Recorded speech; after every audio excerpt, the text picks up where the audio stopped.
Welcome to 0 to 60, a brand new flesh and blood podcast brought to you by three bearded blokes from Manchester. We're hoping this is going to be something regular, but let's face it, we're hoping for the best, as we have done with most of this. So joining me today, George and Liam. Hello, chaps. Hello. Hi. So usually we chat until 3 a.m. talking absolute nonsense and ranting about Prism, but we decided to just record that so everyone else can hear it. So I think just to let you chaps introduce yourself a little bit. So Liam, you're a man about Discord, so tell us a bit about your beardy weirdo self. My beardy weirdo self. Yes. I'm Liam. Simper EU on Discord if you see me chatting about Fab Experience. Started around June, just before Monarch came out, so not that long ago, to be honest. Did a few Road to Nationals. My primary class used to be Ninja, but now I'm a salty Guardian player because, you know, Prism exists. But EVERFEST. Yeah. I mean, you missed out the most important bit of that, where you turned up to your first event and got beaten by an Azalea deck. Yes, that is true. I did turn up to my first event with a Blitz deck, and I went 0-7. And Mr. James Brooks decided to play Azalea into me, going, "This is the worst deck, I'll give you a chance," and then still slapped me. I've been haunted by it ever since. I mean, I was trying to be kind, but apparently my Sikkim shots were just too much for you. Just way too powerful. Mate, you played against Viscerai with, like, 3 colours of rifting in it. It was horrible. That was certainly a deck, but I'm not a man to talk about Azalea and Ranger in general, because we've got George with us. Oh, yeah. So, yeah, I'm George, GJ999 on Discord, so if anyone sees me on there. And yes, my primary class is Ranger. I've been playing Flesh and Blood since just about the time that Crew Unlimited released, so not that, a little bit shorter than these guys. Kind of missed the Road to National season and everything else. And yeah, for some reason, I decided to punish myself by repeatedly playing Ranger. I don't think it is. It's just a knowledge of yourself and knowing that you can accept disappointment. Yeah, well, I mean, I needed something to rant about, that's all it was. It sounds like you're in denial, to be honest.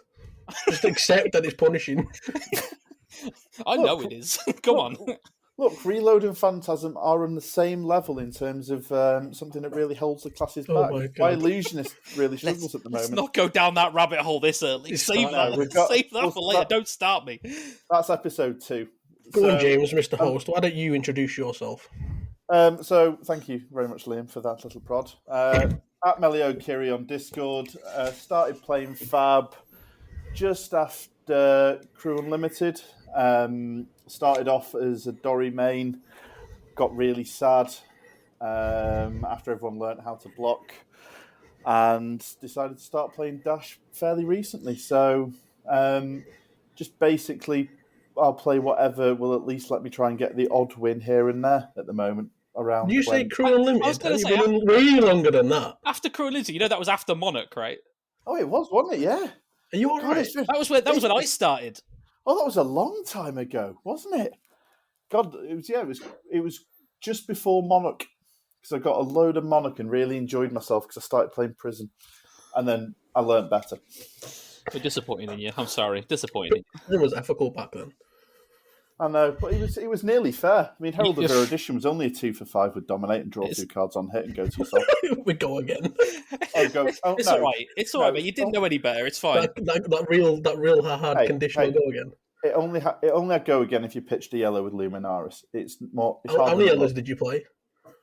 A full deck's worth. I think it was a 60 card. I think it was a 60 card yellow deck with I had a couple of red war shields actually.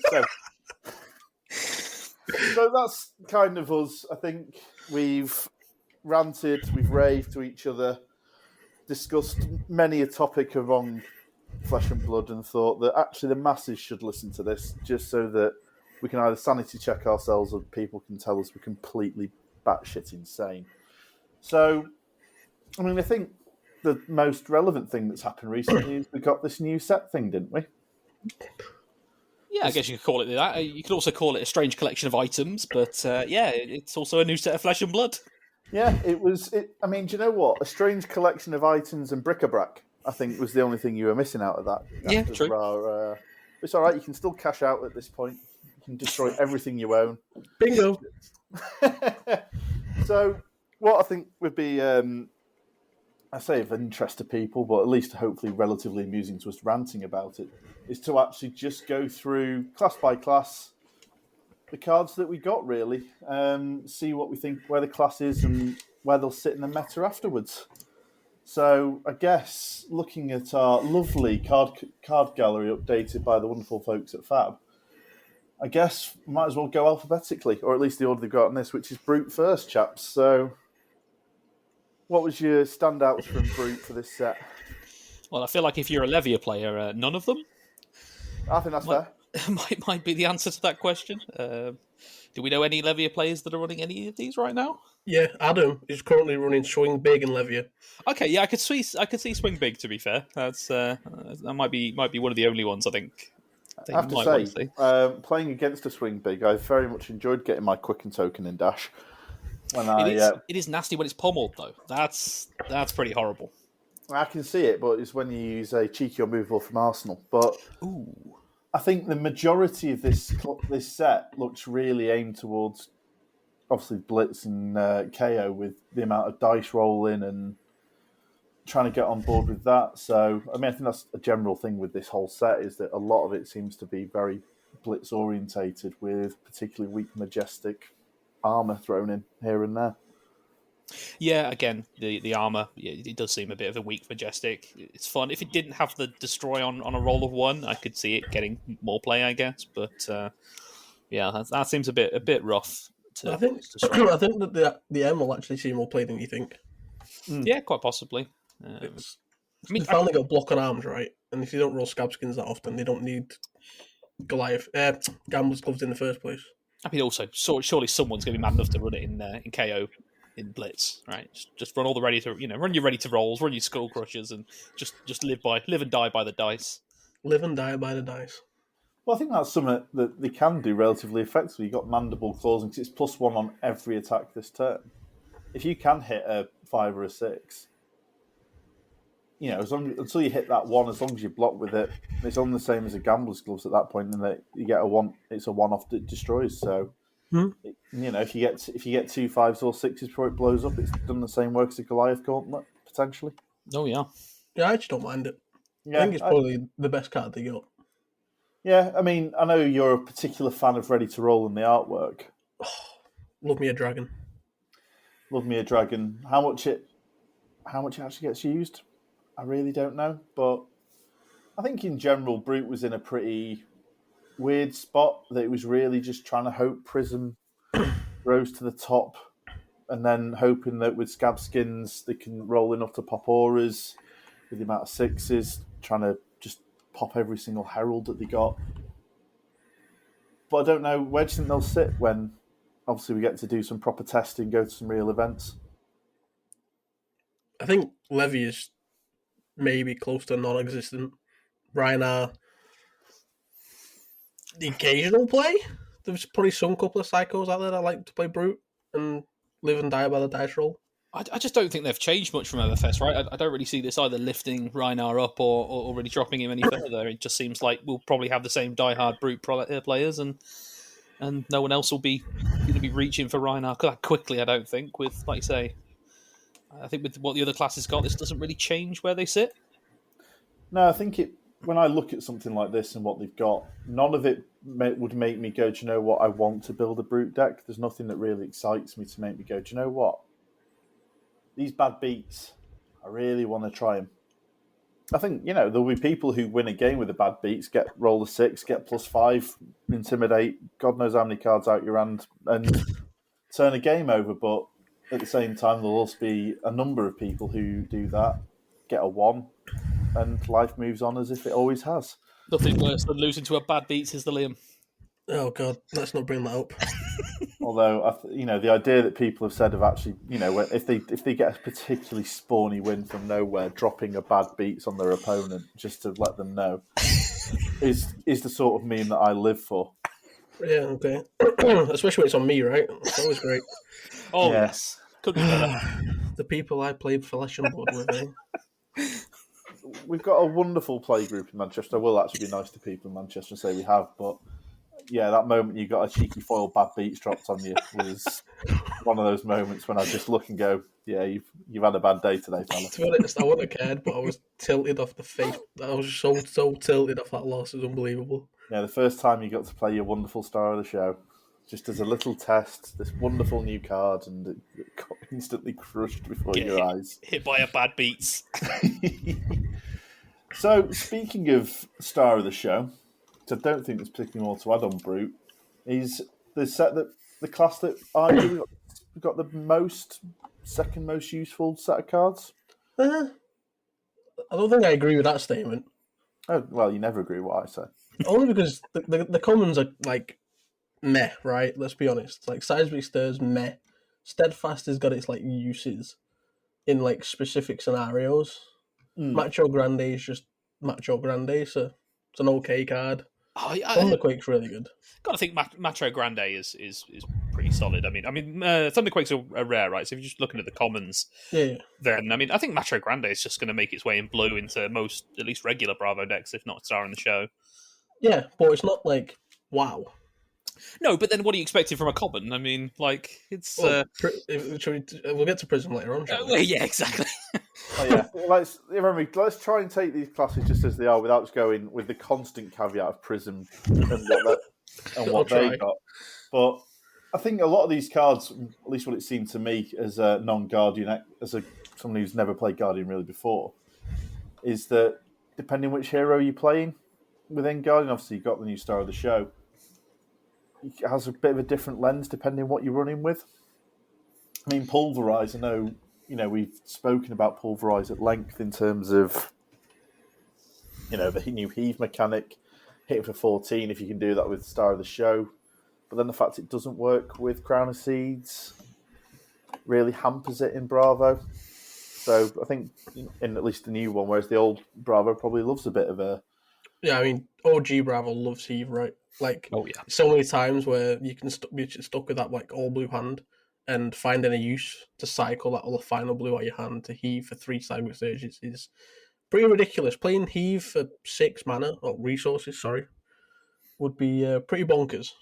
Oh, we're going to have to mark your card then for saying mana. Yeah, I'm sorry. I'll say that one. It's Liam that, he's rubbing off on me. It is, spending too much time with them, that's it.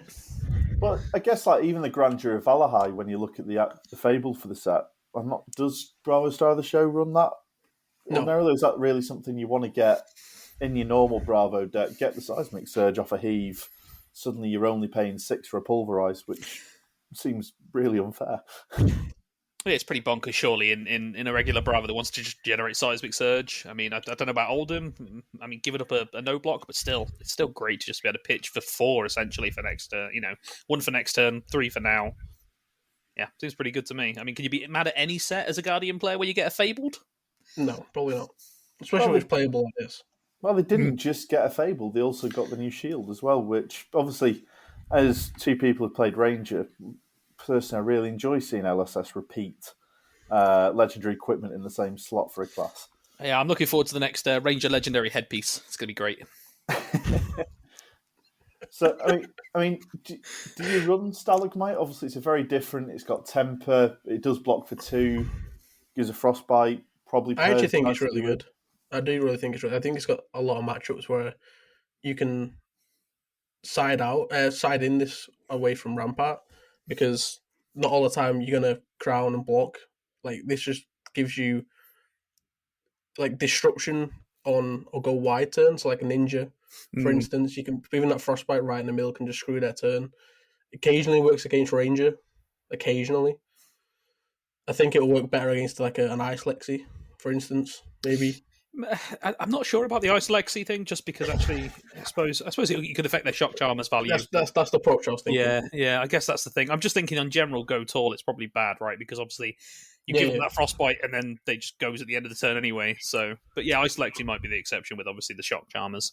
But I think against go tall, sometimes I think the 2 block might be more relevant than the 1 block. Yeah, that's true. Particularly with, I think, and obviously we're looking at a slightly separate card here, but looking at their other Majestics, Nerves of Steel, right? It seems to pair very nicely with that if you're going against like a ninja, for example, where you just then don't end up having to remove the armor token from it as well. Yeah, getting 3 blocks on Kodachis is super good. Yeah, particularly when you're giving them a frostbite, so you can just repeatedly give them a frostbite throughout the game with nerves of steel out. Yep. And obviously the numbers you can block with, you've got with the shield, with crown. Actually taking damage to get rid of a nerves of steel might be something they really struggle to get over. Yeah, particularly when you've probably swung the hammer at them last turn, so they might start with a frostbite, or they've had to block with 1 or 2 cards. So then for them to overcome that, either a card deficit or a frostbite, and then to come back and actually do damage is probably going to be difficult for a ninja player to do. Well, I think, like you say, generally speaking, obviously got 2 new heroes. Obviously got the Valda, which we got revealed way before spoiler season, which obviously just for Blitz, along with the Earthlore Bounty, which I know you managed to pull about 17 of, didn't you, Liam? Yeah. Is it 2 normal and 2 cold foil, I believe? Yeah. Yeah, 2 of those lovely extended art ones that, to be fair, look amazing. I mean, regardless of what we think about some of the cards in the set, I would say this has been the best set for the art, which is something I personally, I love the lore, I love the art of Flesh and Blood. And I think some of the art in this has been absolutely outstanding. Yeah, I agree with that. Yeah, I mean, obviously you got some more, obviously Seismic Surge with like Seismic Stirs as well, and Steadfast. I think you ruined my day when you told me that the Dawnblade counts as 1 source of damage across, even if it's 2 attacks. The worst bit is it's hardly ever going to apply. Maybe if you glint it or something the first time round, but yeah, you swing for 3 and get steadfasted. You really don't want to be. That's not a game you want to be playing. But no, I think Dory's going to get a few mentions from me in the over the course of the podcast, so I don't want to shoot my load too early on that one. One card I did sleep on is Imposing Visage. The more I've thought about it, the better it gets. Because I was like thinking about you can do like pitch 6 for Imposing Visage, and then you pull out Showtime. But because Imposing Visage has got the go again, it just puts the Showtime in play. So then you can just search for your Crippling Crush, and then you can still swing Hammer and Arsenal your Crippling Crush. That is pretty nice. I suppose and then obviously the Showtime will stay on the board, and then you'll draw your card next turn. I suppose the only thing there is that obviously you shuffle your deck when you start searching, but I suppose you do that anyway with Showtime. Yeah, so like you can do when you're playing Bravo, you can do it earlier in the game, just so you can then start pitch stacking your deck. And obviously I assume we talk about the old Bravo rather than new Bravo with that. Yes, yeah. So obviously new Bravo can still run the old Bravo specializations. Yeah, of course, yeah. I mean, there might be a world where people play this channel like Frigid. Oh, and I must admit, I hadn't thought about that idea as well. But you could also grab Stamp Authority too, which is just a nice one to be able to search out for that extra intellect. Don't have to worry about the go again either. Yeah, exactly. So moving on to the next class is Ninja. Again, I felt very Blitz heavy, obviously given the new Benji specialization. I mean, I really thought we were getting adult versions of the old Young Heroes, but still my favourite art of the set was Breaktide. I absolutely love it. Proper Demon Slayer vibes for anyone who likes anime. And then obviously Winds of Eternity, glorious card, and the new combo line with 100 wins. Yeah, I must admit, some of the art in this is spectacular. Love Breaktide, love Spring Tidings, both of those. I mean, I don't, Liam, as a ninja player, do you think Breaktide? I love Breaktide. It's good. Is it good enough to play Flood of Force and Rushing River for you? The card is, but it's just a shame that like the combo line is god awful.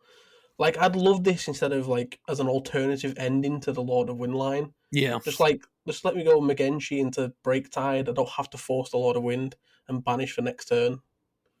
Yeah, I think it would be really nice, even just to end, even if you completely ignore Mugenshi and go into, you go off Whelming Gustwave.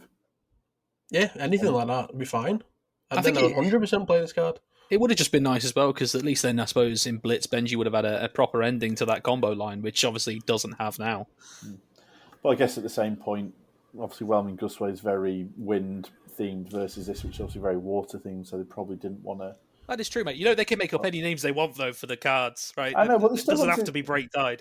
I mean, it's true, but they can't call it Break Wind, can they? I mean, they could. I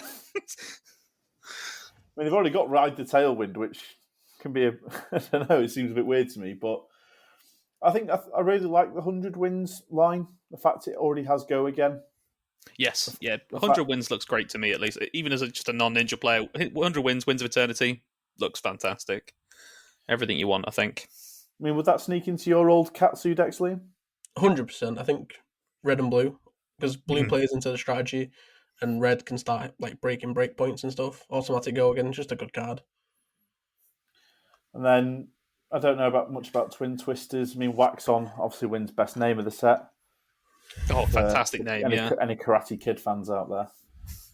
I like the idea of Twin Twisters. The one cost seems a bit rough because, I mean, it's nice for a 1 for 4, I feel like, but the fact that it's not a 0 cost, so the blue could be used for Kodachis, because I kind of want to run the blue to give it the on-hit effect, so my next attack could get +1, but then at the same time, with it being a blue that's 1 cost, I feel like you're not going to want to run that, because obviously it just won't work with Kodachis. Yeah, it's one of those things that's you've always got to balance as a ninja player. How are you going to get the most out of your Kodachis? And obviously got the new mask as well. Again, sort of the cheap alternative to the out of print Mask of Momentum. Again, feels like a very Benji focused kind of piece of equipment. Yeah, exactly this. To me, at least, it feels like just an affordable version of Mask of Momentum. That I feel like even if I was playing Benji and Blitz, I'd probably want to run Mask of Momentum. You got threat every turn, then probably like near guaranteed draw off Mask. With this, going to be obviously you can go and search something out, go and search out your Spring Tidings, which I guess might be important with the low health and Blitz. But yeah, I'd probably want to run Mask if I could. I'd say, and the fact Spring Tidings and the draw off that. I mean, I know people are already starting to talk about some OTK combos with Benji, which is particularly frightening. So maybe the mask and having that there as an actual tutor rather than necessarily the mask and the constant draw might be something you see more in Blitz. Yeah, I can see that. I've just seen the next class. So you could take this, James. I'd rather not. No. I think you are. You the man. definitely should. You are a warrior player. This is and just. I mean, yeah. this set is supposed to support all heroes, Which it does. I would argue that the amount of support that at least Dawnblade Dory, Axis Dory you can make some cases for some other cards. Just got Slice and Dice, which admittedly I think is a great card. Giving the Dawnblade +1 gets you over gets that 4 breakpoint straight away, and then with the threat of +3 on the next for 0, as long as you can give the Dawnblade go again, as long as the Dawnblade hits, is a kind of action you really want to see.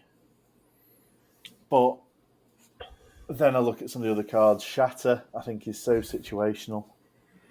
I mean, outside of someone blocking with the shield, most things these days, you're playing against I'm trying to think of all the classes, so much blade break going about, so it doesn't actually have an impact there if they do block with it. Both the steel, you're never going to run with a Dawnblade, but I think really fits into that sort of Bolt and Lumina combo and just keep stacking those up. But can they afford to throw that in as well as the 2 Luminas in terms of the sort of hand size? The Helm just makes me sad. It's just a worse Unified Decree, which I find staggering because I don't think anyone runs Unified Decree. At least no one that I've seen. Blade Runner broke my heart when it said one-handed weapon. And I think I'll go into that in our later section. Oh, there we go. I'm back. There you go. We know you disappeared. What the hell? It crashed on me? Yeah, I just kept chatting while you were gone. Professional. But I think a lot of these things, when it comes to Warrior, obviously they're looking at now splitting Warrior, not just axe or sword, but 1-hand, 2-hand, and eventually hopefully see some more support that goes with both. And a lot of these cards, I do actually like them just by the fact they exist. Because they're attack reactions, people are going to be nervous about defending. I mean, Shatter does feel like that, right? It feels like by existing, it offers you something. I could just see this getting stuck in Arsenal or in just being a dead card in hand way too often. Because I imagine as Warrior, right, you want to be pitching blue once a turn, just and trying to live off that really.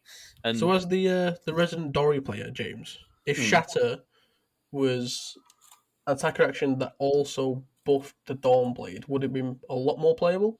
Would you consider it a lot more? I think so, because it's a zero cost. I mean, even made it 1 for +3, which kind of fits in with most. I mean, obviously, you kind of not got the reprise based on that, but I think the cost of not doing damage, which obviously takes away from potentially getting a Dawnblade counter, really takes away from that. Because obviously, the only other weapon that's running this is Raiden. And do you really want to go for that? I'm not sure that's the strategy you want to run with Raiden. I'm not a Bolton aficionado, but I still can't see that being something you want to try and run into it. I just think most of these cards, I mean, that said, Spill Blood on Her Hands is one of the prettiest cards and most gruesome cards in this set. And I can't wait to get some foil ones of those in my hands. Well, that's genuinely also got to be a really good card as well, but it's just Blitz only again, right? I imagine it'll be great for Kasai. Yeah, it again goes back to a point where I was really hoping we'd get an adult Kasai, an adult Data Doll, an adult Benji to throw into the mix with these. I don't think we need an adult Shiana, but I think again in the swing fits that mold as well of just by existing. Suddenly, that second, if you are swinging on the second one, which is usually slightly underpowered, you've got a card in hand. There's the question of, is it Ironsong Response, where if you block, I get the +3, or do you not block, hoping it doesn't really matter, and then it's in the swing, and suddenly it's at 6. Most obviously the bigger defense reactions are 4 from Arsenal, outside of your removals and such. So I think some of the cards are really situational. I think some of the cards may end up seeing play, but I think a lot need more support to actually get Warrior into a place where it's going to have an impact outside of probably Lumina, which I know rears its head here and there against the slower decks.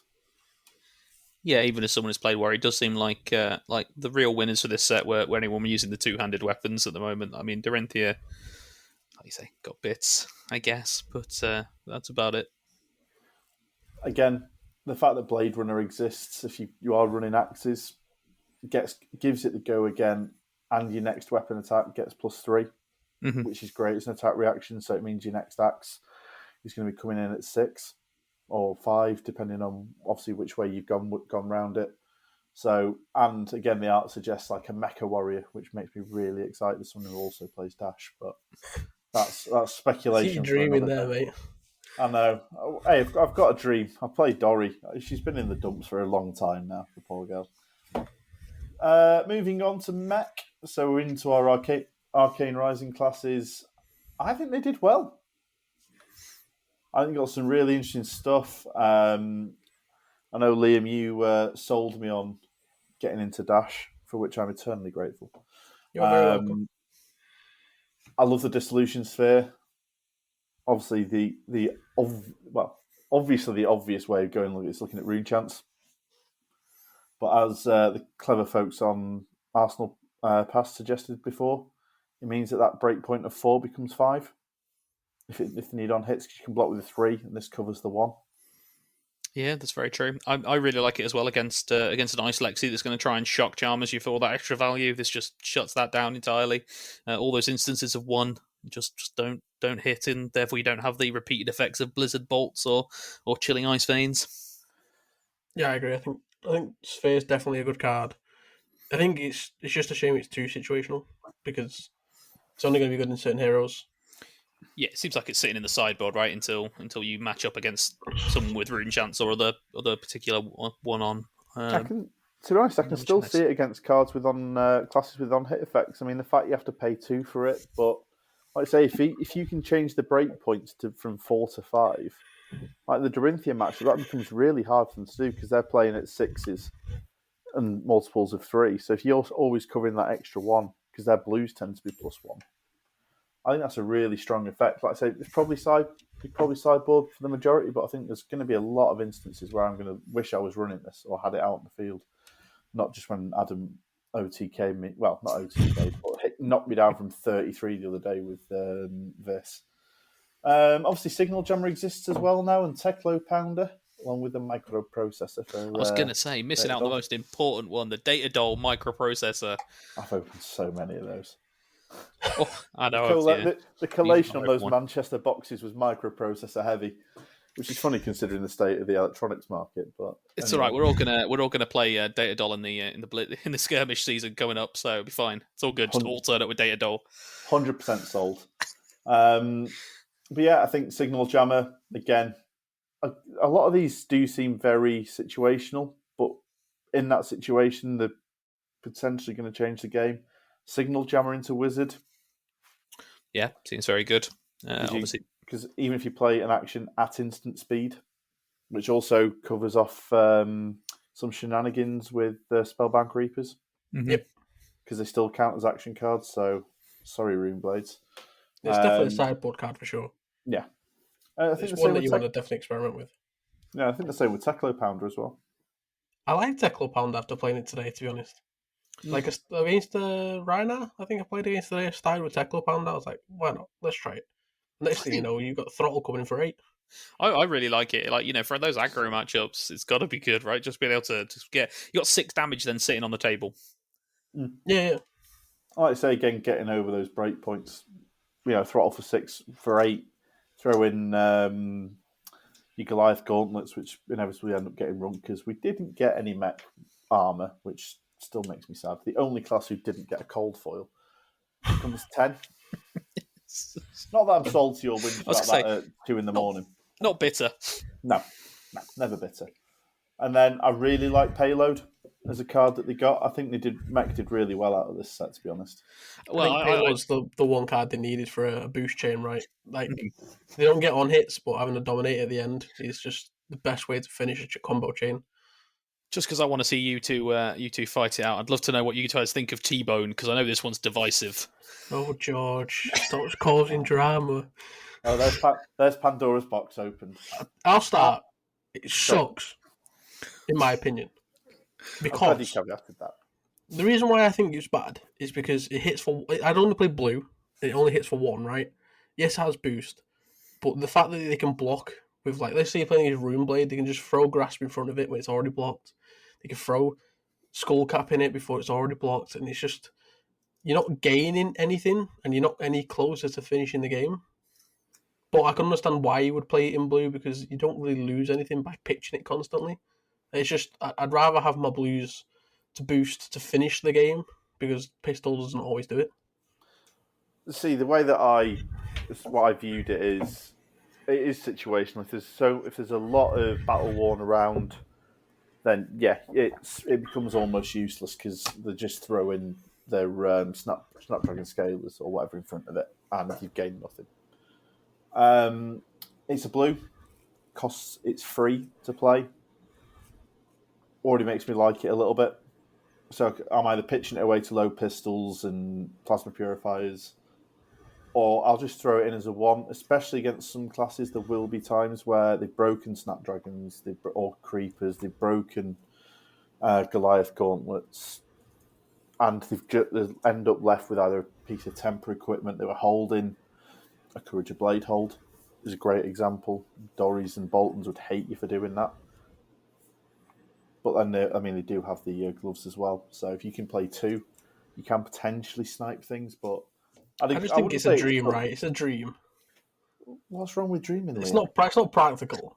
Why can't a man dream? This is why you get upset when Warrior doesn't get anything, because you dream of a perfect world.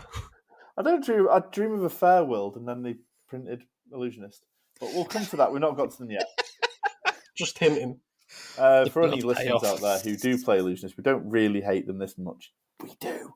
But speak for yourself. Then, obviously, the most broken class in the game, Merchant, got a few new cards. Sorry, not a few, because that's 3. A couple. Got a bit of a Genis What You Need and some cheeky silver palms on the go.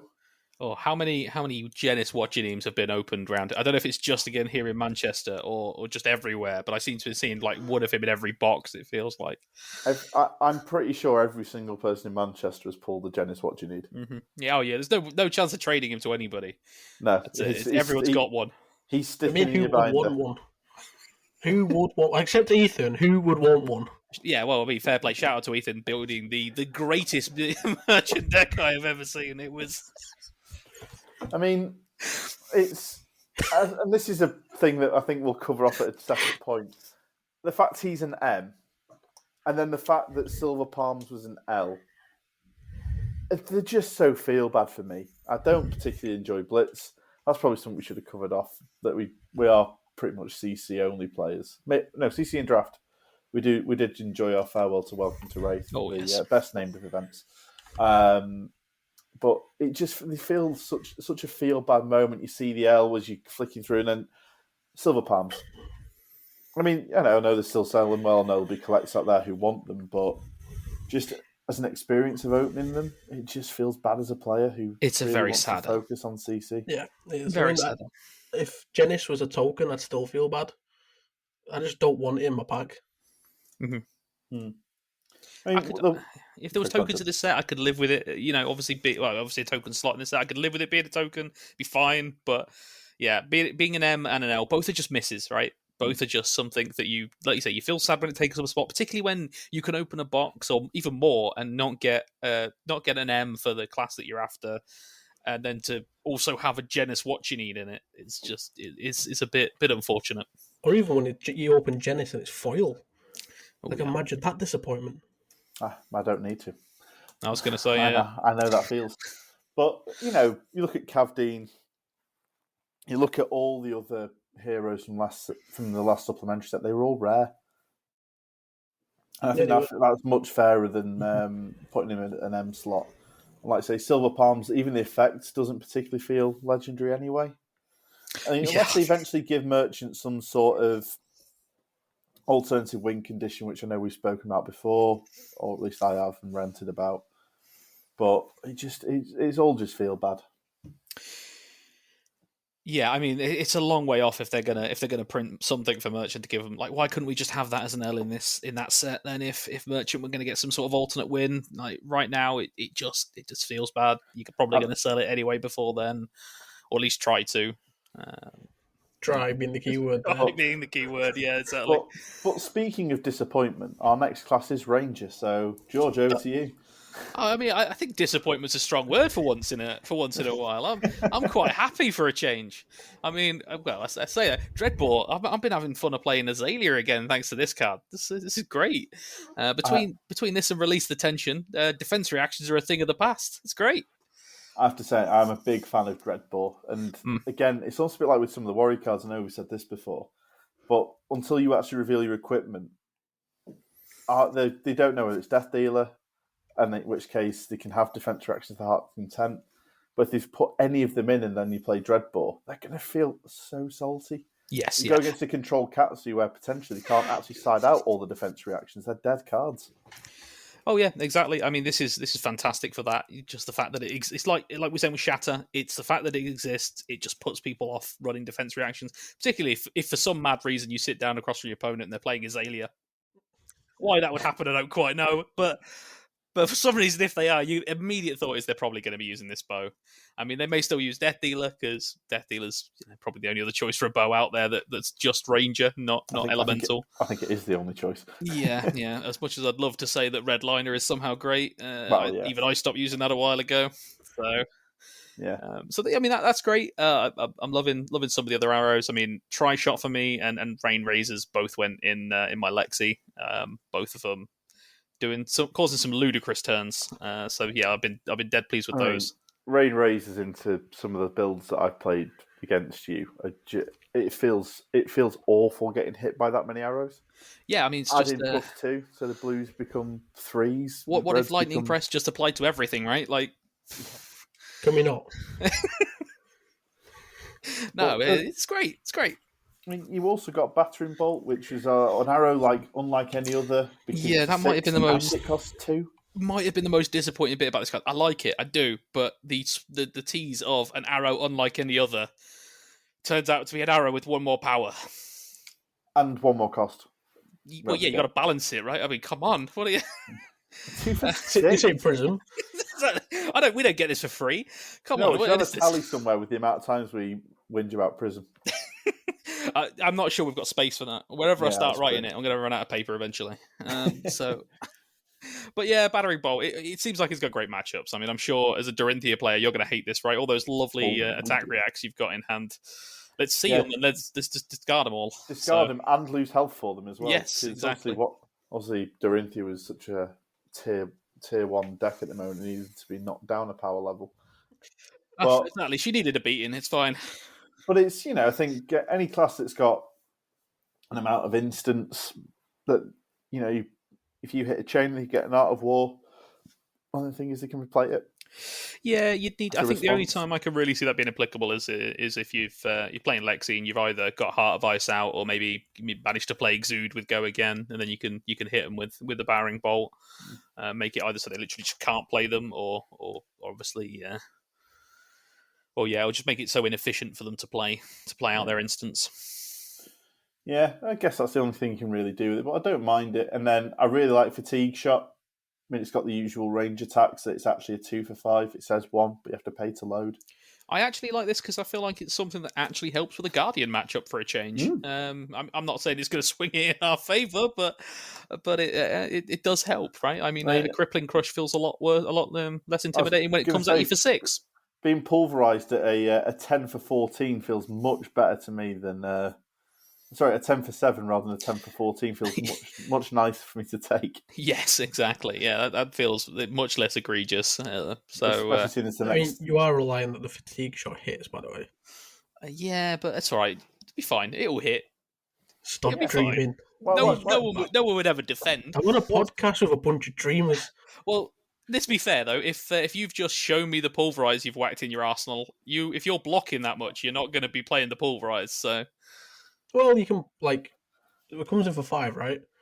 So, if I made 4 Seismic Surges, 3 with Heave and 1 on the previous turn, I just block for 6 and swing at 14. Yeah, but it's never going to come in for just 5, is it? Chances are you're going tall if you're running this into a Guardian player. Yeah, but like Ranger, we have the thing. It's like a really, really important thing in Flesh, but it's called Armor. That is true. I mean, I'm still waiting for that to come for Ranger. Well, you've got it. You blocked for 2 and break. Don't you do it to me. Don't you mention those words. No. Purge Grapplers are the best armor in the game, George. Just accept it. It's not his turn for Vexing Malice this week. It's not. No. We'll save that lovely tidbit for another episode because I could go on about Purge Grapplers. Yeah. So as a spoiler to everyone, we'll have a section at the end which will be our weekly rant section, which one of us will be offered the chance to vent for approximately a minute on a chosen subject and then be told why they're wrong by everyone else. But again, I mean, read the glide path seems nice as well. It's just... Again, yeah, a great piece of Azalea tech, right? It's fantastic. I really like this card. The art is beautiful. I really like it. I want to play mat of that. I was about to say the same thing. And I mean, it's perfect Azalea. It's a buff, 0 cost. It lets you opt. I mean, I was just the Azalea deck I thrown together the other day after opening some of these. I was playing a bunch of them. It felt good opting 3 or 4 cards on a turn between her ability, between cross wraps and these. It's just great, yeah, which was nice. But it's just got the range attacks. Box for 2. Shame, Tidimity Point or whatever in the world is supposed to be called is just terrible. It's just a really bad card. Again, it feels like they're trying to help us with the Guardian matchup. But how in the world, who cares if they have Dominate when all your cards block for 2? Well, you can block for 3 with your arrows, right? That's true. And then you're not firing anything back. It's great. Correct. Hashtag range attack. Liam loves it when we start talking about how bad Ranger is. Just that. I just have no opinion on Ranger. I know nothing about Ranger. I don't care about Ranger. I'm sorry to the people out there. Well, something you know a lot about is Runeblade, because you've had to face a lot of them over the last couple of weeks, months, years. Whether it was Chain, whether it was Briar, and now this going all the way back to the start. Yep. Runeblade. Let's be honest. We thought they were going to get not as good cards. They got some really good fucking cards. I mean, I love Swarming Gloomveil. I think Gloomveil is disgustingly good. Like, the fact that it's going to, basically replace E-Strike in OTK Viscerai, or even just in Viscerai in general, is bonkers. And if you've seen that card in foil, it's beautiful. Irritatingly gorgeous. Oh, the playmat. Oh my god, the playmat is amazing. I do want the playmat. I mean, but then you got stuff like Runic Reclamation, right? Very good Prism tech. On hit, destroy an aura. On hit, creates a rune chant. And not just a 0 cost, one of the new ones. You can actually hit one of the old ones, which is 4. Exactly. I think Reveling Runeblood offers the aggro planner a lot of game, right? So you can do stuff like non-attack, attack. You can creepers revel into Thorn for 8.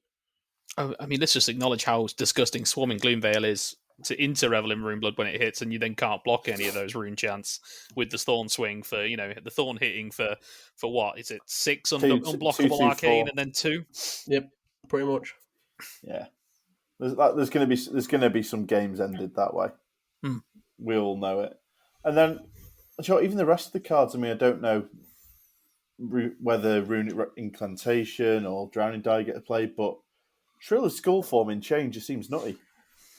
Yeah, what 2 for 7 with Go Again in Chain? Just create that shackle, swing with that. Yeah, 2 for 5 at blue. Mm. Yeah, because it's because the Soul Shackle is an aura. It's absolutely ridiculous. Because it will give it the Go Again it needs as well, just in case they were struggling for that with all the other ways they've got it. And you mentioned Runeblood Incantation. Seems great in Viscerai, right? I mean, just being able to create these rune chants off just at whim, on your off turns when you're not doing anything, when you're blocking out, being able to have that tick up, and it works with Swarming Gloomveil. It's an aura. It's another thing you can create with that. And then you open with that, play another action. That's 2 auras created on a turn, and then you've already come in for a 4 Go Again with the Swarming Gloomveil. Yeah, I do found Drowning Dire quite interesting, which is the other common for Runeblade. It's like I feel like attack to some extent. Yeah, or it's stuff like if play it in Viscerai, right? So I was listening to Arsenal Past and their theory behind it's really good, so that's why I thought I'd mirror it here.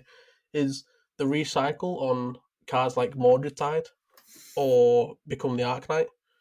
So obviously they can play them out early, and then if they can hit a Drowning Dire, if they're not on like an OTK plan, like recycling their most powerful card, which had a non-attack action, seems like a really good game plan to me. Yeah, can't I argue don't with think I mean, the only one I think Rika Corruption is probably too expensive to actually get played. But I think it's that's just a shit version of fucking Consumer Volition, right? yeah. Yeah, obviously it takes away the decision point with your opponent, I guess, is the thing. Yeah, but then you just block it. It's even easier that way. Yeah. I mean, don't know what you mean. Blocking's hard. The class after that. So we've got one more before the big show, which is Wizard. Love Aether Wildfire. I think I will give credit to, I don't know who the content creator's name was, but that was the best revealed video. It showed the absolute nuts things that some Wizard players say when they're actually trying to do a turn. Oh yeah, his reveal was just the Kano turn, right? That was actually really good. I enjoyed that. Yeah, it was really fun to watch. Is this enough to make Kano viable in CC? It's pretty bonkers. So like, what you can like obviously in the video, and I've seen it done. I actually seen it done today. It was you start the turn with Blazing Aether. Is it Blazing Aether? Sturdy Aether wins, is it? No, Blazing Aether is the. Oh, so okay. basically, and then you stack on top of Blazing. So you end up with the whole stack. So it ends with Aether Wildfire, but starts with Aether Wildfire, and then it will just buff everything down the chain. Once it hits, it's just absolutely bonkers. Yeah, because obviously how the chain links will resolve is that actually whichever you play first is actually resolved last. Yeah. When it comes to instance, so by putting Aether Wildfire last, it resolves first, and then everything cascades down. It's absolutely nutty. I think people need to start respecting Wizards for those, especially going to like Pro Quests and stuff. I think Wizards going to be not prevalent, but more common. Pack your null rune, folks. I was going to say, I don't think you want to be caught out without the null rune on this one. If you turn up without null rune, sit across CKno, you're going to be even more trouble than you were before. I mean, that's coming from me, right? The guy that doesn't play null rune. And good luck out racing somebody who starts their turn with, or starts on your turn with Aether Wildfire. Yeah. Just going to deal 4. That's also going to buff every single thing I do this turn by 4, including the inevitable Fort Lightning, which is now doing... How much does Fort Lightning come in for at that point? 2 and 2, so it'd be 6 and 6. Yeah, so just a casual 12. 12. Full team with Crucible. 12 2-card combo. Oh, not even worth thinking about it. You've got Scour. I think that really got... I mean, there was some debate on the release notes where it was actually said it was an instant.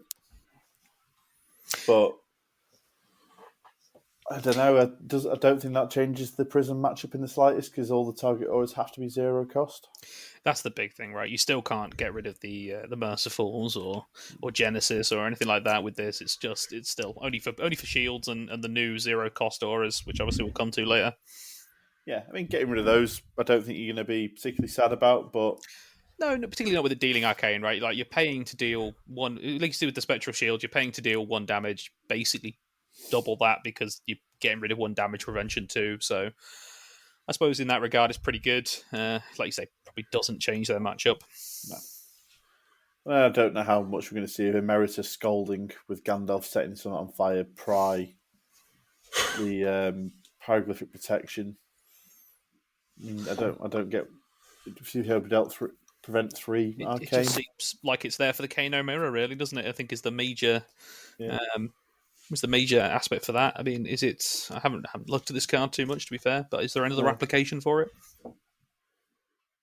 For hieroglyphic protection. Would that work into null runes as well, or is it just literally 3 and then it's done? I'm guessing it would. So I suppose against Viserai, maybe it wouldn't work against Fisk because they're each rune chance individual. It'd work against Rosetta Thorn because that'd be 2 arcane. But... Yeah, it says that source, right? So it's yes, so it would... technically like what? So it'd be like Steadfast and Dawnblade, right? So like you swing twice with Dawnblade, Steadfast covers both of them. So maybe protection would cover 3 rune chance. No, each rune chance is a separate source of damage.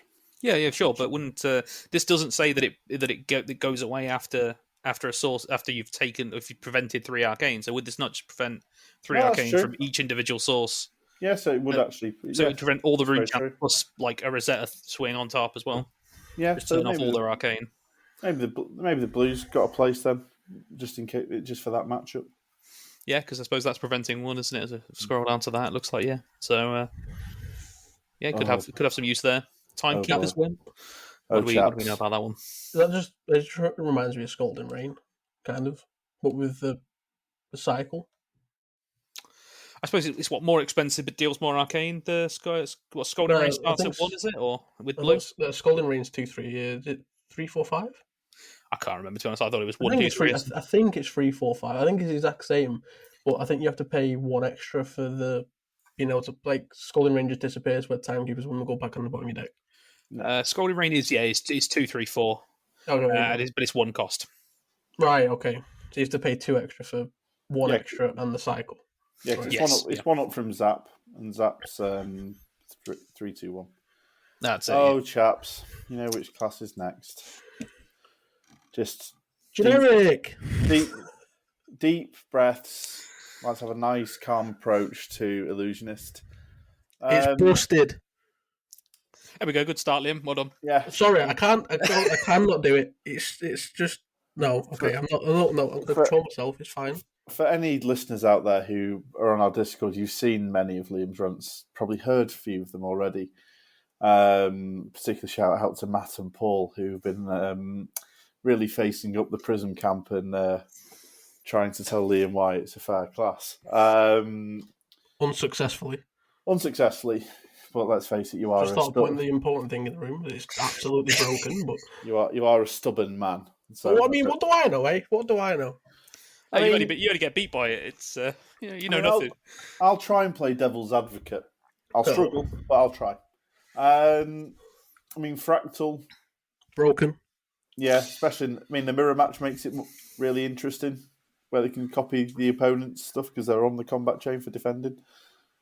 This just seems busted regardless, right? The ability to, for a 0 cost, just to hit out again for any of their overcosted attacks is just nuts. Yeah. Mirage Metamorph broken turns Phantasm into a benefit. That Metamorph is disgusting, right? It is horrible. Like, they play out an aura at instant speed on their turn, and then you can just fling Mirage Metamorph for 1 for 7, and then you go, I can't pop Phantasm because I'm going to copy the Genesis they just played. So then you have to just either take 7 or just try and block it normally. And some classes just can't do that. Ranger. We've got an arrow now, I think you'll find, that's 6 power. Yeah, Yeah, but you but can pop that and give him 2 Genesis. I can take out the Raging Onslaughts out of my deck. It's great. Is it Genocide at that point rather than Genesis? It's Um, psychotic, is what I'd call it. It's ridiculous. don't sit on the fence, Liam. Really tell us what you think. No, I don't care. People are going to hate me, and I don't care. It's fine. I'm used to it. And then obviously Shimmers of Silver. Obviously, they confirm this is once per turn. It's just the first one that gets the +1 counter, but still Really good card. turns the first aura that attacks into a 2 attack weapon. Then the next turn, whether it's the same one, whether it's a different one. It's a really, really good card. I can see why Liam hates this one. This does seem like Guardian Hell. I mean, imagine like trying to stop one aura coming for one, and then it's got another buff on it, then it's got another buff on it, then another buff on it. Oh, but then this one can get a buff on it. It's just an endless pit of hell. But it's the mighty cost of 3, and obviously time they've and obviously the main thing that has changed in the auras this set is that they're not instants. So at least that makes a fucking difference. It might do. I mean, I like the fact that all prison, like there wasn't the prison players moaning that like the auras were instant, so they're like, oh, they don't block, and then they give them action like auras, and they block, and they're like, oh, but it's not an instant. Like, come on, make your mind up. Like, do you want them as instants or not? It's free. It's blue. It blocks, and it's disgustingly like you just stack auras on auras, and it's just annoying. I'm a Guardian player. I'm salty. I'm sorry. You are. Deep down, you see an aura and it makes you want to cry. Yes. And I mean, I think there is some slight difference because these are blues. Obviously, the original Prisms wanted to run yellows for running Luminaris off the triggers for Library. Obviously, they can't just play 2 in a turn unless they've got some sort of shenanigans, lead the charges to get extra action points. But generally speaking, you mean hold up here? They can't just put all the yellows in the deck and actually have to think about deck building. That must be a real hardship. I'm sure the rest of the classes haven't been doing that. It is for some people. Deck building's hard. Liam's net deck for years. Facts. He's just waiting for Kale to come up with his Guardian deck for him. Facts. Kale. Shout out to Kale. Big shout out. Liam be lost without him. That's it. He's like Sensei, right? Guardian Sensei. But look, there's not one of them that you look at and go, oh, that, if that's there, it's fine. Oh no, right? Because like Pierce Reality is Goliath gauntlets, but on the board. Like, imagine just giving them a whole fucking armor piece every turn. Like it goes away until you kill it, and then they go, was it Passing Mirage? Oh, let's put Dreamweavers now on the board. Yeah, I think honestly one of the things that I've not heard people talk enough about in this set though with Illusionist is the fact that they've got 3 different rares, whereas every other class has got a cycle of 1 rare.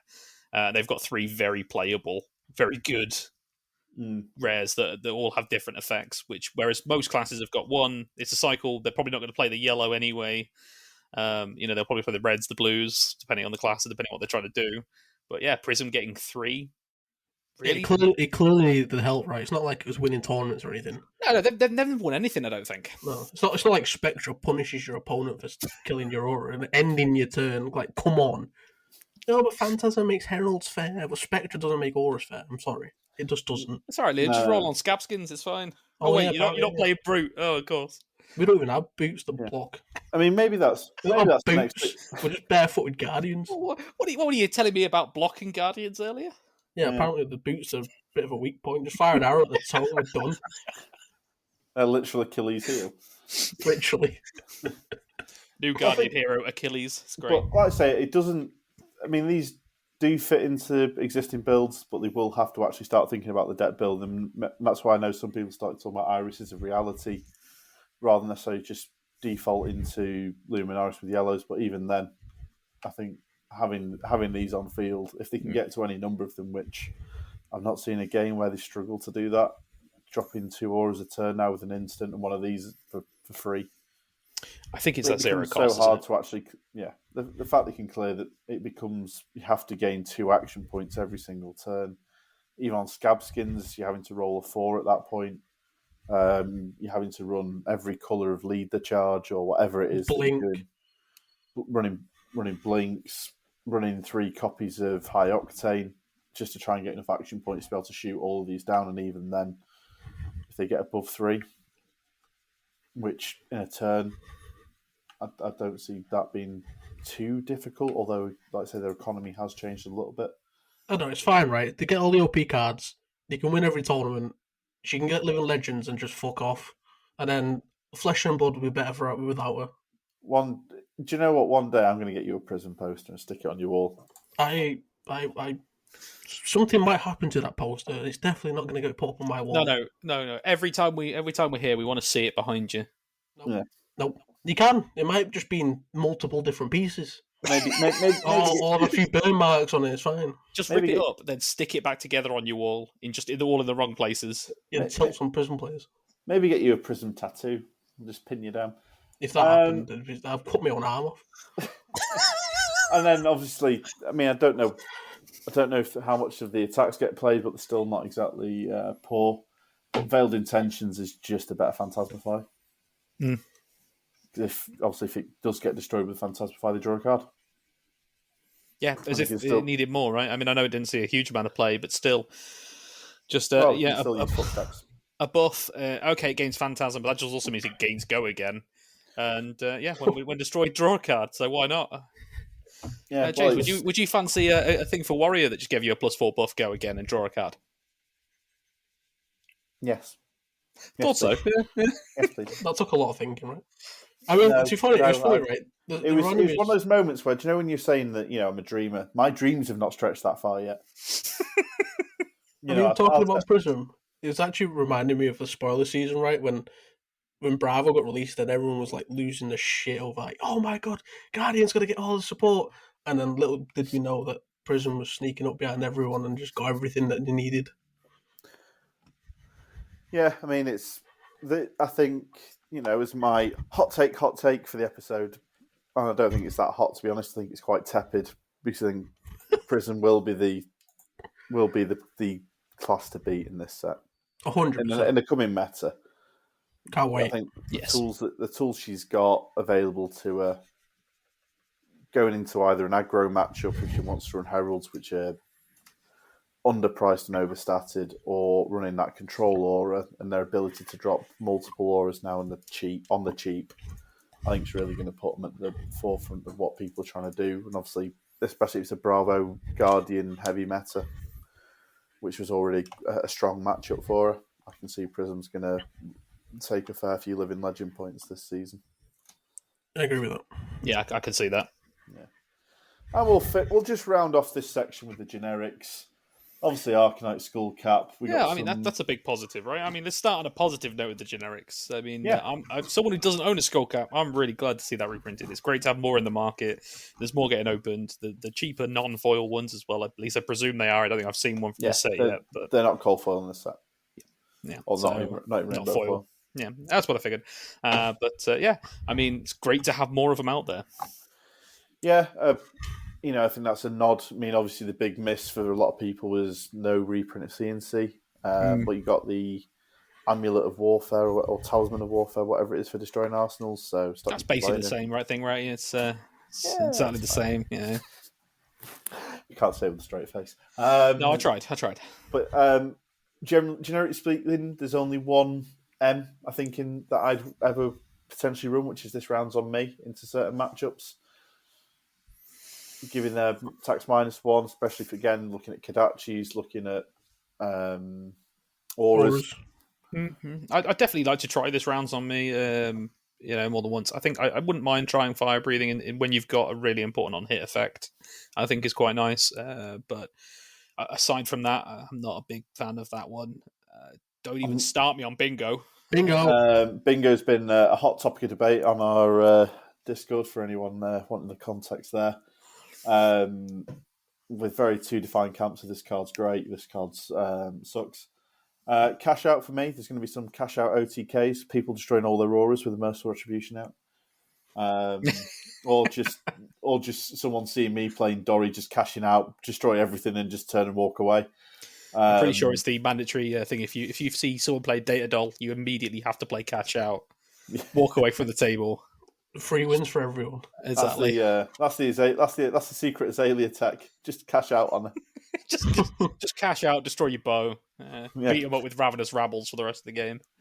It's great. And then obviously knick-knack bric-a-brac. There to try and make silvers and all the ways of gaining silver. I say all, there's about 3 useful. Life of the party, the whole Crazy Brew thing, can't see. Obviously, Crazy Brew got a spike in the market from what it looked like some of the data said, but again, can't particularly see it. I mean, it's interesting to see that we had that printed. I think it was like you were saying when the spoilers were out, James. It was interesting to see that be reprinted and not get Crazy Brew put back in the set. So, there's a more egregious non-reprint than that, which we'll come to shortly. Also, like pick a cards. Smashing Good Time is like a tech against my dash. It'll make me sad, but I don't. Just as you finish putting your dash together as well, obviously. Yeah, I don't think it's going to be as popular as people think, right? I've got a defense about this. I've said it's not that good. Only if dash becomes like the top meta deck of people are going to even think about running it. I think she's not prevalent enough. And maybe if your local meta sees a lot of dash, you might start teching this in. But like I think I don't think it's going to be a game changer. No, and I think most deck lists are too tight to fit in 3 of these just for the off chance of destroying an item. Also, if dash is prevalent, she starts with an item, but if they're running stuff like a Teklo Pound an hour or a Teklo Core out the gate, which destroys itself anyway, the value is infinitely less. I mean, does destroy some of the OP talismans, so, Well, we're going to come to the most egregious missing reprint with a amulet here, which is my personal favourite, the Amulet of Haven Call, because there was no reprint of Rally the Rearguard. How dare they? About the best generic they printed this set. And even bigger than that? Yeah, but we'll come to that one, because that's an actual useful thing. Okay, fair enough. He wants to have a rant about Amulet of Haven Call first, and I'm all for it. So.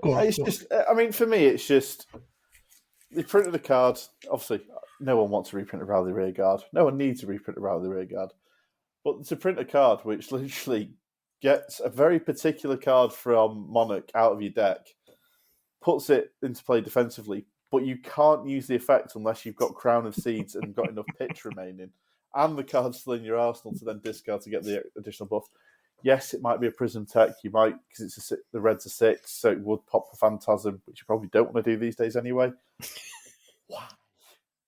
Why? Yes. Yes, we'll go back to even bigger than that. Go on, Liam. Oh, this card's bonkers, right? This card is actually good in Ninja. Like, this card is literally the Plunder Run replacement, and it's just so good. Karachi, even bigger than that.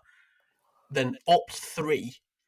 Find the card. Oh, look, an E-Strike. I'll put that on top of my deck. Reveal it, draw it, create a Quicken token. Then play E-Strike with draw a card, get Go Again from a Quicken token, and then threaten an on-hit trigger with Mask. Like, this card's bonkers.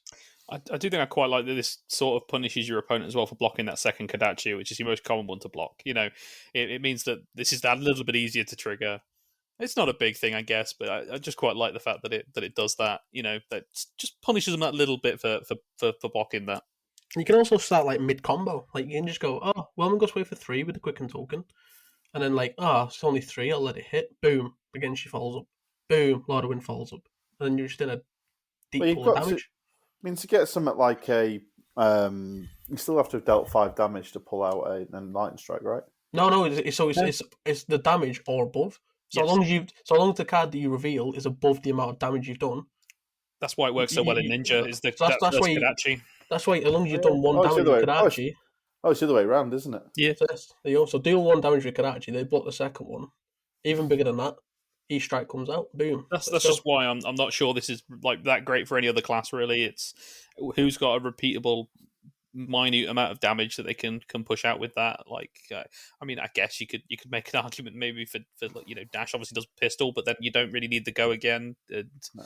You know, to be fair, the Go Again can be nice because if, as I found the other day, it acts as a one-off induction chamber. That's true. Yeah, I suppose that is true. But it does potentially mean I can load and fire the pistol again for 5 if I've got the other 3. I've gone for Exodia. I guess the opts are valuable, but I don't see them giving up for a card that doesn't block and that a bit very circumstantial. So I'm not sure who is going to use this apart from Ninja, but it is really nice for Ninja. Yeah. And then, like we said, there's all the amulets, there's potions, some amazing cold foils in there in terms of how they look, but just how often they're actually going to hit a game board, I really can't tell, to be honest. Yeah, this was one of the sad points. I think I remember before the set dropped, hearing people discuss that there was going to be so many more cold foils in this set and everything else, and then to find out some of them are these amulets and talismans, it was a little sad to say the least. Yeah, I mean, but we got CNC in an amulet, right, and the talisman. Like, what more do you want, guys? Yeah, I mean, the Talisman of Warfare does let you destroy all arsenals, including your own. Oh, George's face tells a story. Just no, Liam. No, Okay. no. And I mean, there's the nice thing there of when a sorcerer you control deals exactly 2 damage to an opposing hero as well, because that's not easy to play around. No. If only things blocked for just for 2 or anything like that, Or, I suppose if you block that 4 attack with a 2 and they've got a Talisman of Warfare on the table, I suppose it's a nice threat to have out on the table. But are you ever going to take a turn off to drop this on the table? Well, it's got to go again. It's still a card out of your hand, right? Like, this could be an attack. Why, when you can play CNC on an item? Well, there you go. I mean, it's OP, mate. Ban it now. Let's get this out of the meta. Get the ban list going. He broke him. Well, I think Talisman of Featherfoot can see some place somewhere. I think that's it reasonably nice for Ninja, right? Breaking Scales is combos with. Breaking Scales, any blue Dorinthia reaction. Well, it's just for Ninja particularly as well, right? This lets you start mid combo again, right? I mean, it's they hit you with it. Ancestral Empowerment as well. The top. Mm. Gives you that exact +1. So yeah, exactly. I mean, it made me sad to see so many of I can't pretend I wasn't disappointed when I saw 20 plus. Was it 20? In fact, was it 20 exactly? Items that, like I say, just probably aren't going to see that much play. 18. Oh, 19, including the lantern. Lantern's pretty good, actually. We missed all the lantern. Yeah, you see, I like the lantern. The the full art cold foil is beautiful. But I'm not sure I've actually heard anyone say they're going to run it yet. Me. I guess maybe follows it up immediately with maybe. I'm not sure I've seen anyone running this one, lads. Oh well, I might run it. Maybe. Well, I guess the Guardian could run it, right? If they're going against a wizard, they're not going to use the shield. Might as well run an extra arcane barrier if you're going to use it. But even then, do you not run a 2-handed weapon to apply more pressure? I mean, depends how tight the sideboard is. Well, it's the same slot as this one. It's either you take an arcane lantern or you take a different weapon. It's one for one. True. Yeah, your logic is impeccable there. I was trying to make a case for it. I really can't. It's like I say, I can't see many people running it. You're not going to drop a Kodachi. You're not going to drop a Saber. You will be surprised how many lanterns you see. I'm sure. And George, you might be travelling with someone that carries a lantern in his sideboard. Not in my car. I better start walking. It's a long way to progress. Oh, you know I don't mean that. I'll take you. Don't you worry. It's all good. Thanks, mate. Even with your lantern. Yay. I mean, that does bring us to the end of the classes. So, top 3 classes for the coming meta: Illusionist. I feel like Liam's going with Illusionist. You can't do full Tony Blair. Okay. It's Illusionist, Guardian, and you know what? I'm going to probably tilt some people. I actually think, compare, not 3 classes in the meta of what they got out of EVERFEST. Just what the meta's going to be. Oh, okay. Then Runeblade. Yeah. Yeah, Runeblade, Illusionist, Guardian. I don't see them going anywhere. Any 3 of those, I don't see any of them going anywhere at all. No. And I mean, so what would if you had to rate the set out of 10, where would you fall? 10. I think I'll fall again. No, it's not perfect. I'll give it a 7.5. And a half. I was about to go that as well, 7.5 and a half. I think the set, like I've always said, right, the class cards I actually think are really good. All me hating Prism aside, like the class cards I've been, apart from Brute, like every class got relevant cards that are playable, apart from Dory. Stop shaking your head. But as a warrior, they did get playable cards. So I think the generic slot is a bit sad. I would like to have seen maybe just scrap generic, to be honest, and maybe gone elemental and maybe did some ice, earth, lightning cards. See So some shadow cards as well. I mean, Levier, I'm all sure that, would yeah, have loved yeah. some. Just some light talent cards in general. Yeah, yeah.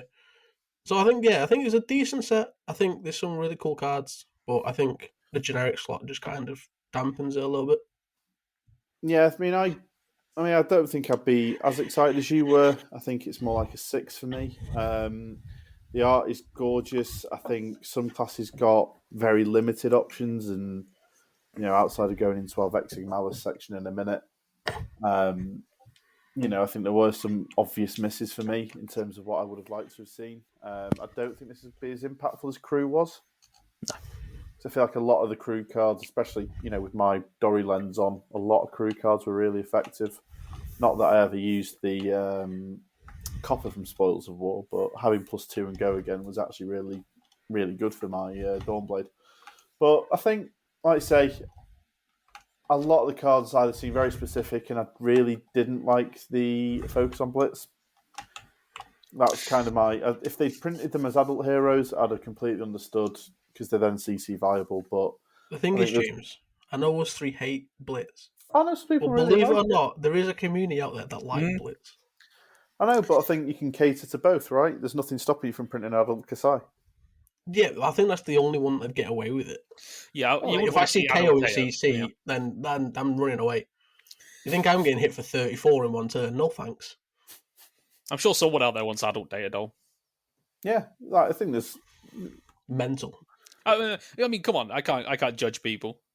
I'd respect it, but Jesus, he's got some. Let's live and die by the dice, mate. That's the KO way. You don't want to see KO. I mean, to the point where people are talking about playing him in CC just because you roll more, you got the chance to roll more dice and go off is ridiculous. And the idea of giving him close to anywhere near 40 health just to. If I see KO in a tournament, I want the judge to bring them dice over. There's no way I'm letting anybody roll their own dice versus me. Well, to be fair, he wouldn't have 40 health. Would he have 38? He's only at 19. Oh god, yeah, that too will make the world of difference. That'd be great. He smacks you for 20 off one hand, like cheers, and then doesn't block, and then goes, "Oh, you know what? I'll smack you for 20 again, 6." Swing big for 16 before a buff. It's great. Block that out. We'll get you quick and get you quick and token. Good luck. Yeah, you can't use it when you're dead. No, I'd like to say I don't mind them supporting Blitz occasionally, but there's going to be points which you pull an M, and it's either not viable for your class or it's not viable for your particular preferred game mode. And I think that's always going to have a bit of a feel bad moment. Yeah, Silver Palms is the crowning glory of that. I think I'm on a similar page to you guys, to be honest. For me, on a personal note, for the classes that I play and everything else, I feel a bit more positive. It's probably like a 7 to 8, but I think it's a 6.5 maybe. Like, I think the set on the whole, opening the boxes, I found a little bit disappointing. You just don't always get what you want unless you're going really big into it. It's I don't think the set's particularly balanced. I don't think it's going to change the meta, which I think is a bit disappointing. I'd like it to have. Really? I mean, like you've just given your top 3 classes to be exactly what they were before. Like, I say that, right? But I mean, it says Runeblade, right? So, like, I don't think Chain's going to be that good after been playing it a little bit. Brian might make her return now, even after the errata and the bans. Viscera is obviously still going to be good, but with Prism being a thing, I genuinely think that the target decks will come out. So you might actually get a shift in the meta because Guardian can't live in a Prism meta. So we have to beat Prism somehow. Yeah, that might be true. But I mean, I just think on a class level, at the very least, it's going to be the same ones. You're pretty much going to see Guardian, Runeblade, Illusionist. Yeah. And it's like, say, eventually, a bit like when Oldhim emerged towards the end of the Tails meta to try and counter like sort of the Cheerios wide decks. There will be someone who cracks beating Prism in the same way that Prism cracks beating Chain when Chain was in the depths of seeds of agony and all the agony that it was dealing upon us. I think there's there will be someone who works out what the flaw is in Prism's armor and exploits it. But until that point, there's going to be a lot of auras that we have to deal with. Do we really think it's going to be anyone other than probably a Runeblade, though? I mean, I really, really want to play Katsu into Prism because of I've always found that Katsu's been decent into Prism, and they have to race you, so you get away from the whole aura bullshit. So I actually think, but then the problem lies in Katsu is the big old Guardian, right? That ends up being a difficult. If Katsu runs into an Oldham, you might as well just go home. It's just not a winnable matchup. I mean, if you're right, and obviously the Guardians do go away because of it being a Prism-led meta, then maybe there's a space for Katsu. But that's a big if for Guardians to go away. Everyone's got a lot of nice new shiny Guardian toys to play with, and I don't think people are going to be putting them away just because Prism's about. And it obviously people were playing Guardian before, and Prism was already a bloody rough matchup. Yeah, but I think it's got worse. Yeah, oh yeah, it's the thing.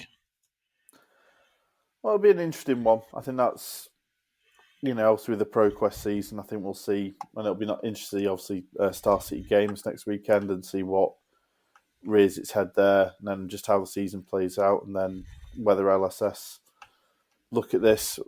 Obviously, we don't really want to see erratas and bans. I don't really know how you can errata Illusionist, and you can't ban her because that'll be some real feel bad for people. I think Liam would beg to differ. I mean, if it was up to me, right, she just get straight up get yeeted out of this game. But I'd rather just let it be OP. As you said to me about Blitz, there are people who enjoy playing Prism. Yeah, but they're wrong. I think you just let. I think this is one that you just let ride to a living legend. I generally do. Yeah, because I think she'll get there very quick. You see, I was just thinking it's a long road. You think it's a long road? I think she can just clean up. I think it's a long road for anybody. Okay, sure. She could win a lot of the tournaments between now and obviously getting to Living Legend and everything else, and with that in that way get there quickly. That's a long time if she is that dominant for people to suffer through. This, I mean, that's why the Brian Errata made sense, right? It was a long time, and I think that probably wasn't as needed as Prism might be if she's as dominant as you think she's going to be. It's a long time for people to live with that meta and to be repeatedly crushed by the same deck at their local events, at the even at the competitive level. I mean, if that's the case. I mean, as it stands, Prism's on 172 Living Legend points, and that's probably excluding Oz and New Zealand Nats. I can't remember if she picked anything. Do you know how many they get for ProQuest? Not at the moment, but also she's over 10%, nearly 20% of the way to Living Legend as the system stands. I mean, Runeblades are still, obviously, I think Briar's 400, Chain's 442. So, she's, and to be honest, Katsu's closer than Prism, which I find quite funny, but also that's just, if you look at how long the heroes have been out, I do think, but I don't think between those three. Katsu's not changed much any time recently, has it? Let's be fair. He's not really moved, and I don't foresee him moving much more. If after ProQuest she gets enough points to overtake Chain and Briar, I really wouldn't be surprised. Yeah, that surprised me. The surprise for me would be if she didn't. I think so. I'm going to have to add a new hero to my list as well because there's 2 Bravos now, which is irritating. But, worst things happen. So, I mean, any closing thoughts before we close this and go into my rant for the week? Or nothing from me. No, I think we've covered most of it there, right? We've covered exactly what the meta's going to be and everything else, and kind of given a sum up. So I think there's nothing from me either. I think I'd actually like to declare that no illusionists were harmed in the making of this podcast. No, it wasn't through effort of trying, though. I mean, we did try. Well, I think we might have hurt some feelings, but yeah, I mean, that's just natural, right? Yeah, but does that still class as hurt? That's a philosophical debate for another day. So we're just jealous. There we are. We all wanted nice toys to play with, which leads into Vexing Malice. We were hunting for a name for this section. I saw it, and I am very vexed most of the time when it comes to this shit. So this is going to be something we cycle between us. Everyone gets a choice of what their topic is, and as the resident Dory player, as the man with the Dawnblade, I'm going to have a rant about some of the new cards for the wonderful class.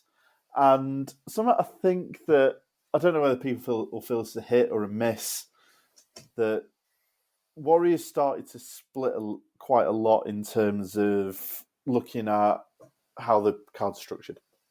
So it's obviously been very weapon focused. It's obviously been very much Dawnblade or Axes or Lumina combo, and it's just one of the three. But they started to add in cards which are very specifically sword and very specifically axe. You look at Courage of Bladehold, only works on swords. But you've got Raiden, which I bet is free anyway, so you're never going to use it on that, but it does block 2. You've got Dawnblade and you've got Sabres. Then they printed Spillblood, which is for axes, which gives +2 and dominate to your axes for this turn. And I think that's okay. I think you can have that level of split. But this set, they've almost decided to put another axis in, which is the whole one-handed and two-handed thing. So you look at a card like Blade Runner, which could have been one of the best cards in this set in terms of what a Dorinthia player was looking for. A reaction that gives go again and gives you next swing +3. For one, I don't think that's a broken card, but they added the stipulation it had to be a one-handed weapon. You look at Shatter, it has to be a two-handed weapon. So it kind of suggests to me that the future of Warrior is they're going to start making more specific cards that either go down one of these two routes, which is going to mean that so many cards don't fit into particular builds. There's going to be such a small card pool. If you're playing the Dawnblade, you can only have two-handed and you can only have sword. If you're playing Sabres, you can only have sword and one-handed. And eventually you're going to get to a stage where Warrior set is going to have to either support everything, in which case you've just got cards which aren't going to be that useful anymore, or things that are going to be so specific that, again, it doesn't fit into what people are particularly playing. Now you can change, you can start running Dory axes, which is something I'm looking at. You can try and run Raiden a little bit more, but you can obviously only do that with Bolton. Or you can look at Sabres, which is something I've done before. But I've got a concern when it comes to Warrior that a lot of the cards are now starting to diverge a little bit too much. There's too much specificity within the class, and then you throw in the Helm of Sharp Eye and you just go, do you know what? I really wanted a Warrior headpiece, and they've given me shit Unified Decree. It costs 1, it auto banishes, and it usually whiffs. I've done so many practice hands, and of the 40, 50 practice hands, it's hit usefully 4 times. That ain't the odds that I'm playing with. And let's face it, Dory's not exactly a tier 0 deck at the moment. She's been shafted constantly. You know, our Session Blood back in the day did the perfect dealing with Dorinthia video, which I'm not going to put in the description of this because it hurts me and hurts Dory. And I don't want anyone to see that video because it's too fucking good. And yeah, that's my rant that I think that Warrior is getting too specific down lines he didn't need to go down. Thoughts and comments? Yes, you said you was only going to rant for 1 minute, and that was at least 3. I don't care. Usually over a lot of time, that's it. But yeah, it's I don't know. It's something that this set I was really looking forward to seeing it, and let's just get one playable rare set out of this is ultimately really disappointing. Whether it pushes me to do other stuff and people obviously that are positive or not, I love playing the Dawnblade. I think it's a great designed weapon. I think it can scale ridiculously. It leads into the poker and the mind games, which I love the most, and it just seems that they really wanted to go down one route or another and kind of decided to just really split the class into these disparate parts, which, I mean, time will tell. I might be completely wrong and it might be great, but part of me says it won't be. Yeah, I'd love to argue with you, mate, but I do think it seems a bit harsh on Dory in this set. She didn't seem to get a lot. I mean, are you going to be dropping your skull cap for Helm of Sharp Eye? Oh, hell no. I mean, this is the thing, right? There will be a game. I will end up playing a Dory. They'll run the Helm of Sharp Eye and it'll win the game. Yeah, sure. I cannot wait to see your face when that happens. They'll pay 1. They'll flip the top card. It'll be a stroke of foresight. They'll cycle that into an Iron Song response, and they'll win the game. But I think on average, 1 block and a 1 in 10 chance, depending on how you build your deck. If you've got more actions, it's even worse. It's just bad. It's just, honestly, it's bad Unified Decree. How often is it going to give you that one that you really can't use on the turn? Twinning Blade when you can't give go again, you know? Oh, no. It's the glint when you've already given something go again with hit and run that feels really bad. you might draw a card, especially if they've not reprised it. That's even better. Lest we forget that little nugget they chucked in. But yeah, that's my rant section for the week. So I think for the next podcast, have you chaps got a particularly burning desire to talk about something? I mean, Liam, I don't... Oh no, I'm not sure. Maybe I'll have to see how I'm feeling on the day. I might need to. Maybe if I need to vent some steam or something, maybe we'll go to Birch Grapplers. I'm sure there's a few Ranger bits, or we can just all dial out. It's called the Ranger class. Or just let Liam talk for a minute about Illusionist and see how many topics he can cover off. I'll tell you something. In a minute. I was going to say that might need to be a whole episode of just a Vexing Malice episode of Liam just going off about Illusionist. I could fill an hour easily. Tell you what, if there's ever a week, if there's ever a time we can't make it, we'll just let Liam come on his own and just rant about Illusionist for an hour. Yeah, I think that's fair. But well, I think for anyone who's sat through this drivel that we've produced for the last hour and a bit, thanks for listening. We are going to try and do this fortnightly, I do believe. Yeah. Obviously, I think that's what we settled on. Yeah. Which, obviously with ProQuest coming up and a lot of testing, I think we're going to cover a lot of subjects, whether it's deck techs, whether it's talking about where we think the meta is, where we think what's upcoming. Tournaments. Oh, yeah, I'm sure you'll hear all about how I whiff on 3 of a kind at ProQuest. In the final. I'm not getting there, mate. Spoilers, he's running Ranger. But oh yeah, that wasn't a big surprise for anyone who knows me at all. You wait till I flip over Azalea. But no, I think thank you very much for listening, and hopefully you'll tune again in 2 weeks. So cheers, folks, and thank you, Liam, and thank you, George. Yeah, cheers. Thank you very much.